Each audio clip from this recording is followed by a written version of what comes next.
우리 찬송가 483장 같이 부르시겠습니다. 483장 구름 같은 이 세상 모든 부귀 영화 나는 분토와 같이 내어버리고서 483장 찬송입니다. 구름 같은 이 세상 모든 부귀 영화 나는 분토와 같이 내어버리고서 오직 전국의 복을 사모하며 사니 구원받은 내 이름 기억하옵소서. 주가 나의 이름 보좌 앞에 놓인 어린 양 생명책에 기록하옵소서. 주여 보배 피로써 모든 죄 씻으사 나의 부정한 것을 씻어 맑히소서. 있는 보다 더이게 죄를 씻었으니 구원받은 내 이름 기록하옵소서. 주가 나의 이름 보좌 앞에 놓인 어린 양 생명책에 기록하옵소서. 죄가 하나도 없고 아무 병도 없는 영화롭고도 밝은 천국 올라가서 주와 함께 그곳에 길이 살겠으니 이런 소망의 삶은 참된 행복이라. 주가 나의 이름 보좌 앞에 놓인 어린 양 생명책에 기록하옵소서.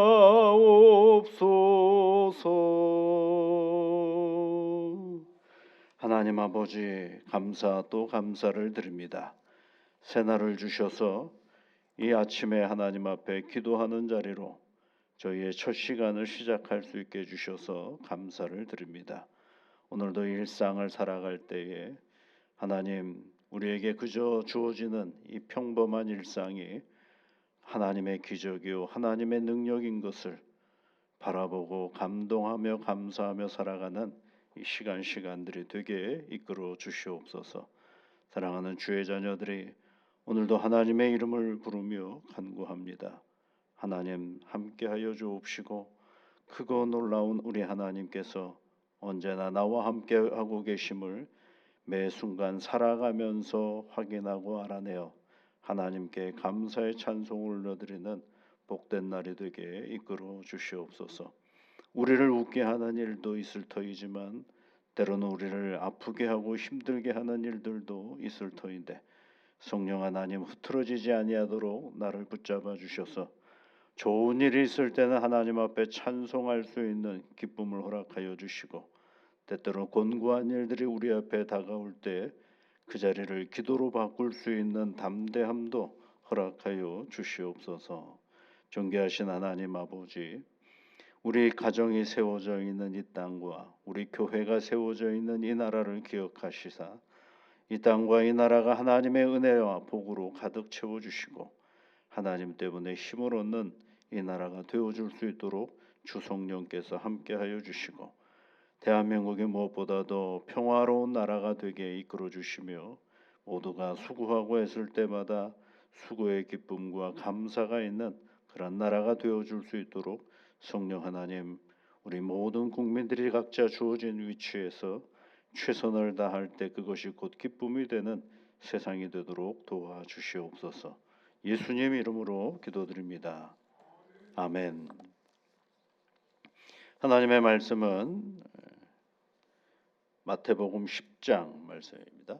마태복음 10장 16절부터 23절까지 말씀 우리 함께 같이 읽어보겠습니다. 보라 내가 너희를 보냄이 양을 이리 가운데로 보냄과 같도다. 그러므로 너희는 뱀같이 지혜롭고 비둘기같이 순결하라.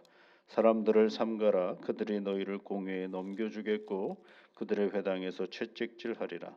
또 너희가 나로 말미암아 총독들과 임금들 앞에 끌려가리니 이는 그들과 이방인들에게 증거가 되게 하려 하심이라. 너희를 넘겨줄 때에 어떻게 또는 무엇을 말할까 염려하지 말라.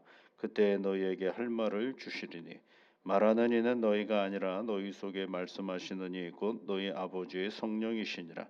장차 형제가 형제를 아버지가 자식을 죽는 데에 내주며 자식들이 부모를 대적하여 죽게 하리라. 또 너희가 내 이름으로 말미암아 모든 사람에게 미움을 받을 것이나 끝까지 견디는 자는 구원을 얻으리라.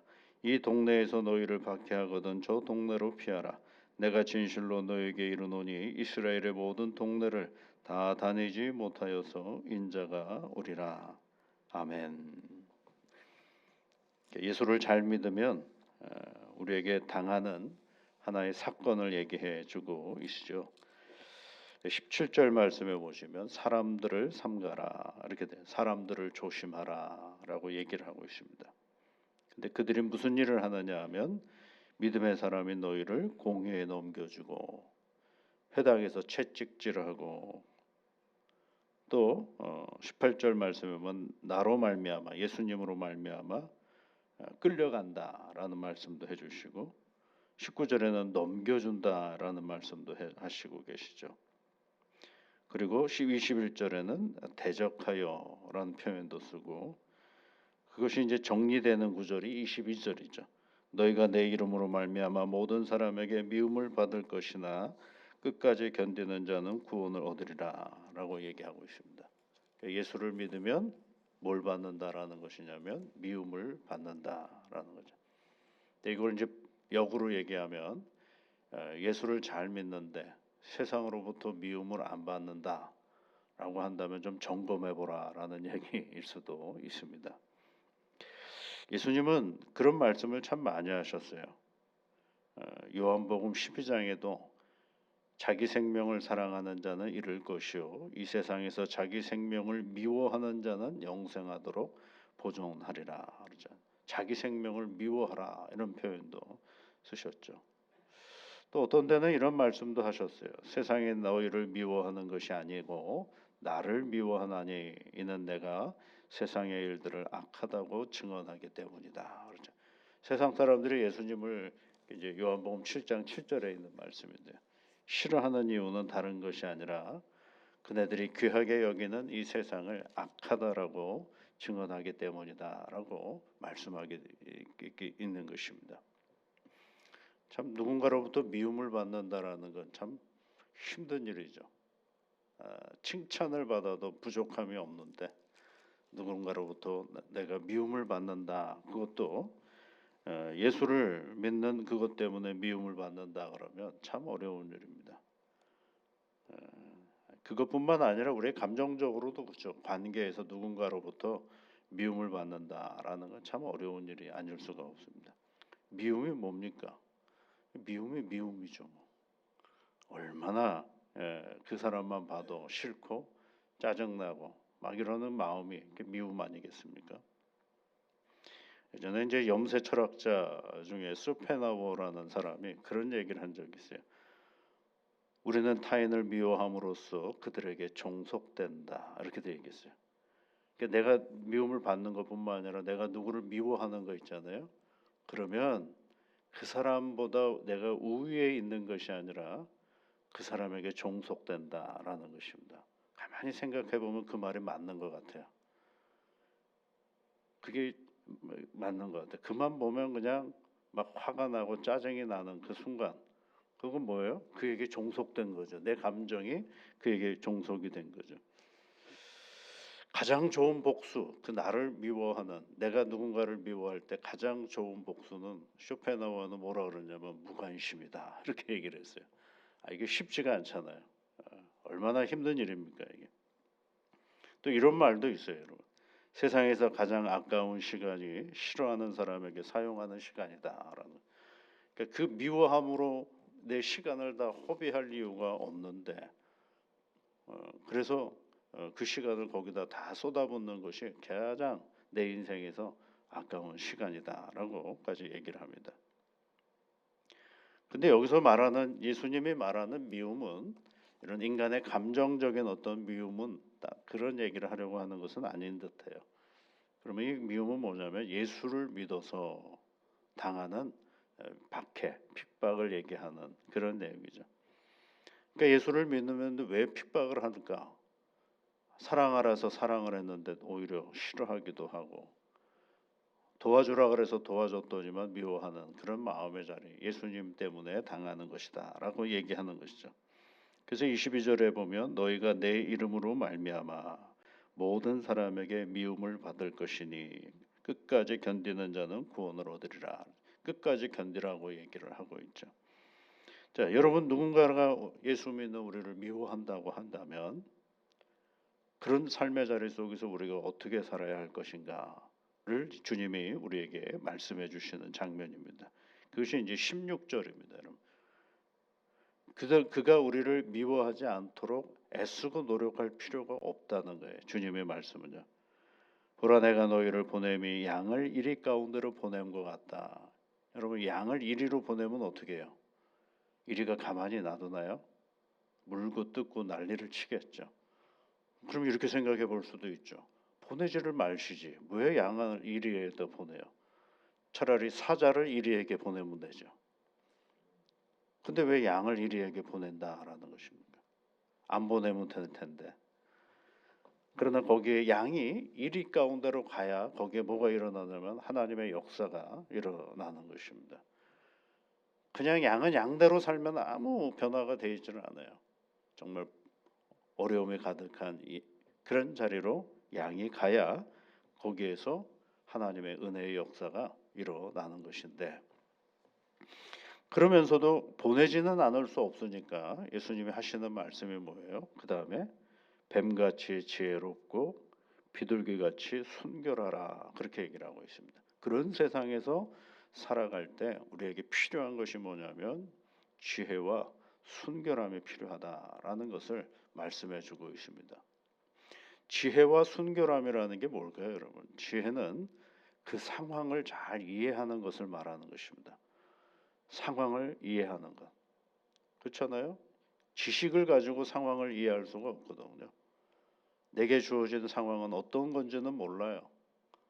그러나 거기에는 내가 있어야 될 상황이라면 거기에는 뭐가 있어야 되는 거예요?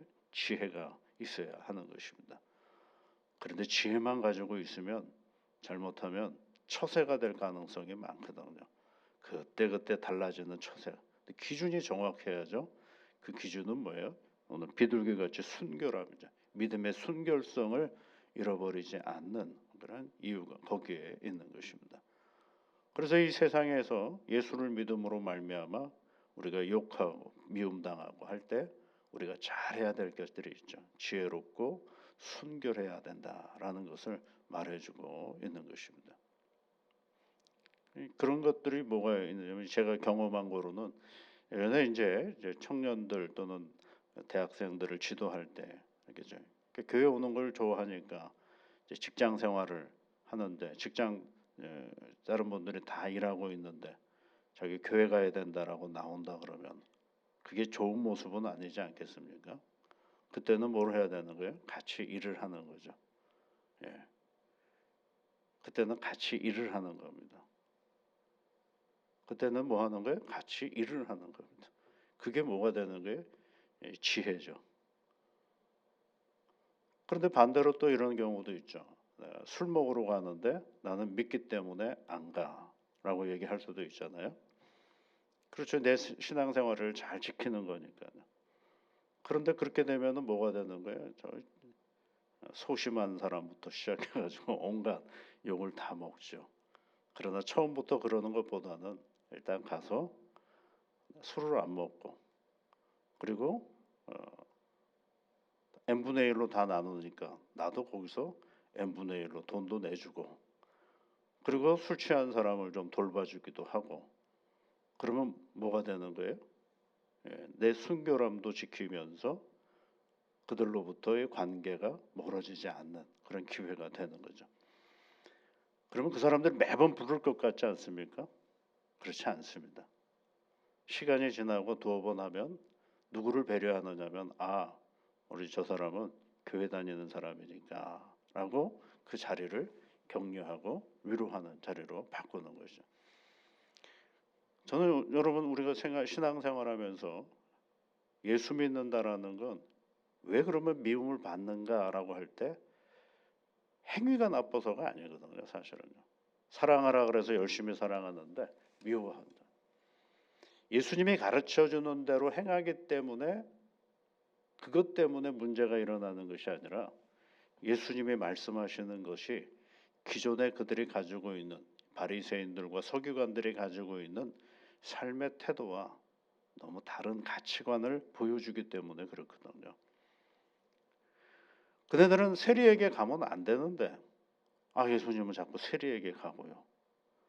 그네들은 죄인의 자리에서 서 있으면 안 되는데 예수님은 자꾸 죄인의 자리까지 내려가셔서 그네들을 사랑하고 격려하시니 그게 싫은 거거든요. 그러다 보니까 나중에 예수님을 죽이려고까지 결심하는 이유가 그렇게 되는 거거든요. 그러니까 가치관이 달라서 그런 겁니다. 가치관이 달라서, 생각하는 바가 달라서 우리를, 예수 믿는 사람을 미워하게 돼 있는 거거든요. 그러니 예수님이 그걸 너무 잘 아시니까 세상 속에 나가는 그리스도인들을 향하여서 그 견디면서 끝까지 지혜롭고 순결하라라고 우리에게 말씀해 주시는 그런 장면입니다. 늦게 예수를 믿으셨던 한 분이 계셨는데 어떻게 예수를 믿게 됐냐라고 제가 여쭤봤어요. 한참 새가족부로 오랫동안 할 때인데 이제 오셨어요. 그 교회 집사님 때문에 이제 우리 교회로 오셨는데 고등학교 친구셨어요.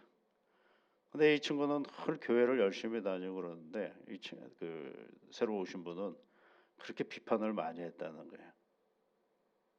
교회 다니는 일들 그렇게 비판을 많이 하고 욕도 많이 하고 그랬는데 그 집사님은 늘 싱글싱글 웃으면서 그 곁에 있었다 그러더라고요. 고등학교 때 친구로 있었다. 이제 사회생활하고 대학 졸업하고 사회생활하고 있는데 이 새로 오신 분이 사업을 하셔가지고 잘 하셨다 그러더라고요. 근데 사업이 잘 나갈 때 괜찮았는데 어느 순간에 이제 돈이 조금 부족해가지고 부도가 나고 그 어음을 막지를 못해가지고 부도 날 위기가 있었다 그러더라고요. 그런데 돈을 빌리려고 여기저기 다 했는데 이게 잘 안 됐죠. 이게. 그런데 연락도 안 했던 자기가 맨날 욕했던 이 교회 집사님이 돈을 좀 들고 와서 쑥 주고 가더라는 겁니다. 그래서 그는 그 친구를 따라서 교회를 나오게 되었어요.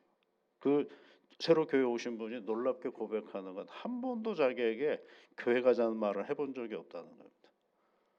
한 번도 자기에게 교회 가자는 말을 한 번도 해본 적이 없다.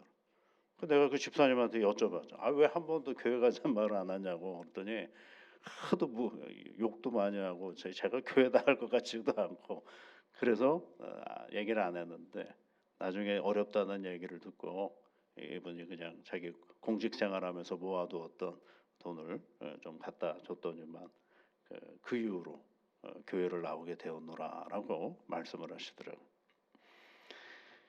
여러분, 믿음 생활은 생각보다 만만치가 않아요. 우리는 그냥 우리끼리 맨날 교회 다니니까 아멘 하기도 하고 은혜입니다라고 얘기하지만 이 언어가 세상에서는 잘 통용되지 않는 것이 또한 사실입니다. 이럴 때 우리가 예수로 인해서 당하는 어려움이 있을 때 우리 주님이 말씀하셨어요. 그때가 뭐냐면 필요한 게 뭐냐면 뱀 같은 지혜와 비둘기 같은 순결함이 필요하다는 지혜만 가지고 있으면 처세가 될 가능성이 많아요. 그 지혜를 발휘하는 중심이 예수에게 있어야 그것이 뭐예요? 흔들리지 않는 우리 신앙의 자리가 되는 것입니다. 오늘도 여러분 예수 안에서 넉넉히 미움받을 용기를 가지고 이 믿음의 길을 걸어가십시오. 하나님이 반드시 우리에게 담대한 은혜로 함께 하시고 용기를 주십니다. 이런 은혜를 가지고 살아가는 새 하루가 되시기를 주의 이름으로 축복드립니다. 같이 기도하겠습니다. 하늘에 계신 우리 아버지, 아버지의 이름을 거룩하게 하시며 아버지의 나라가 오게 하시며 아버지의 뜻이 하늘에서와 같이 땅에서도 이루어지게 하소서. 오늘 우리에게 일용할 양식을 주시고 우리가 우리에게 잘못한 사람을 용서하여 준 것 같이 우리 죄를 용서하여 주시고 우리를 시험에 빠지지 않게 하시고 악에서 구하소서. 나라와 권능과 영광이 영원히 아버지의 것입니다. 아멘.